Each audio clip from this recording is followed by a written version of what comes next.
एकलव्यर गुरुदक्षिणा महाभारत एक अजना किंतु हृदयस्पर्शी कहानी होउछि एकलव्यंकर। एकलव्य थिले एक निषाद राजकुमार जे धनुर्विद्यार असाधारण पारंगम होबाकू चाहुथिले। से द्रोणाचार्य निजर गुरु भावे ग्रहण करबाकू चाहिथिले, किंतु द्रोणाचार्य तांकू शिष्य भावे ग्रहण करबाकू मना करथिले, कारण एकलव्य नीच जातिर थिले एवं द्रोण केवल क्षत्रिय मानकू शिक्षा देउथिले।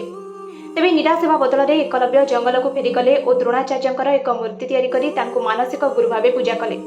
निजर उद्यम और इच्छाशक्ति और अभ्यास बल से एक अतुलनीय धनुर्धर हेले। एपरिकी अर्जुन को मध्य अतिक्रम करिवार क्षमता तांकर रहिथिला। दिने द्रोणाचार्य और तांका शिष्य माने जंगल रे एकलव्यंक असाधारण धनुर्विद्या देखि आश्चर्य हेले। द्रोण जानिबाकू पाइले जे एकलव्य तांकू गुरु भावे मानि एही कौशल अर्जन करिसेंती, किंतु द्रोण अर्जुन को सर्वश्रेष्ठ धनुर्धर करबा पई प्रतिज्ञा करथिले। तेणु से एकलव्य को गुरु दक्षिणा भावे तांकर डाहाण हातर बुढ़ा आंगुठी मागिथिले, कारण बुढ़ा आंगुठी बिना तीर मारिबा असंभव। तेबे एकलव्य बिना संकोचरे निजर गुरुंक प्रति निष्ठा देखाई निज बुढ़ा आंगुठी काटी द्रोण को देथिले, जहा तांकर धनुर्विद्यार क्षमता को बहुत कमाई देथिला। तथापि एकलव्यंक मुहरे कौनसी दुख किंबा अभिमान नथिला।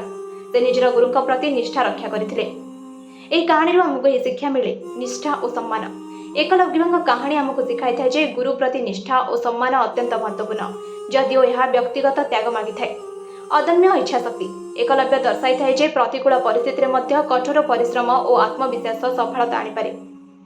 त्यागर महत्व एकलव्यंक त्याग आमको शिखाई थाए जे निजर धर्म और नीति को रक्षा करबा पई केतेबेले बड़ मूल्य मध्य देबाकू पड़िथाए। एही गप एकलव्यंकर निष्ठा, संघर्ष और त्यागर एक हृदयस्पर्शी चित्र उपस्थापना करे, जहाँ महाभारतर गुरुत्वपूर्ण नैतिक शिक्षा को दर्शाई थाए।